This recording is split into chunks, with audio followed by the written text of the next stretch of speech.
கழுகுக்குள்ள போகுது. அப்பதான் அந்த கழுகு ரொம்ப தூரத்துக்கு போக முடியும். நம்மளுடைய பயணம் கிட்ட இருக்கா, தூரம் இருக்கா?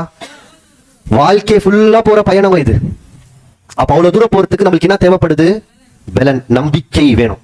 அப்பதான் அந்த கழுகு என்ன பண்ணனா ரொம்ப தூரம் அதால போக முடியும். இந்த கழுகை இன்னும் கூட கொஞ்சம் நல்லா கவனிச்சு பாத்தீங்கன்னா, அது ஒன்னு சாப்பிடணும்னு முடிவு எடுச்சுன்னு வைங்களேன், என்ன பண்ண சொல்லுங்க, கரெக்டா அடிக்கும். அதோடைய எருத அது ஏம் பண்ணிச்சுன்னா, ஒரு குறி வச்சுச்சுன்னா பிடிச்சிடும். நிறைய எருதுகள் ஓடினே இருக்கும், நிறைய ஓடுது பாருங்க, அதெல்லாம் பார்க்காதா, அது எதை பார்க்குதோ அதை மட்டும் வேட்டையாடும். குறி தப்பாதான் இந்த கழுகுடைய குறி அவ்வளோ பார்க்குமா, ஏன்னா அதோட கண்கள் இப்படிதான் இருக்கா.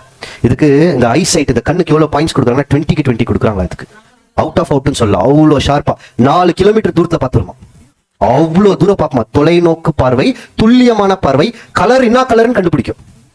நம்ம ஒரு நிறைய கலர் போட்டு இருக்கிறோம், எல்லா கலரையும் கண்டுபிடிக்குமா. இந்த கலர் எதுன்னு கூட தெரியுமா அதுக்கு. அந்த கலர்ல இருக்கிற அந்த யூவின்னு சொன்ன பாருங்க பின்னாடி, அதை கூட அதால பார்க்க முடியுமா. அந்த மாதிரி கண் பார்வை என்ன பண்ணிருக்காருன்னா தேவன் இந்த கழுகு கொடுத்திருக்காரு. இந்த கண்ணிலேயே 2 விதமான பார்வை இருக்கு. ஒன்னு வந்து பைனாக்குலர் பாக்குறோம் பாருங்க நம்ம, அந்த மாதிரி தூரம் பார்க்குமா. இன்னொன்னு வந்து இந்த மாதிரி பார்க்குமா, வைட் ஆங்கிள்னு சொல்லலாம். சைடெல்லாம் பார்க்குமா, ஒரே நேரத்துல பார்க்கும், தூரமும் பார்க்கும், இந்த சைடும் பார்த்துருமா. அதனால கழுகுடைய கண்ணுக்கு தப்பவே முடியாது. நிறைய அதுக்கு டிஸ்ட்ராக்ஷன்ஸ் மாதிரி நிறைய அதிர்வுகள் அசைவுகள் வந்தா கூட அது எதை நோக்கி பார்க்குதோ அதை கண்டிப்பா பிடிக்கும். டார்கெட்டை மிஸ் பண்ணாது. சரிங்களா? இப்போ எதை பார்த்து இருக்கிறோம் நம்ம? கழுகின் வழி.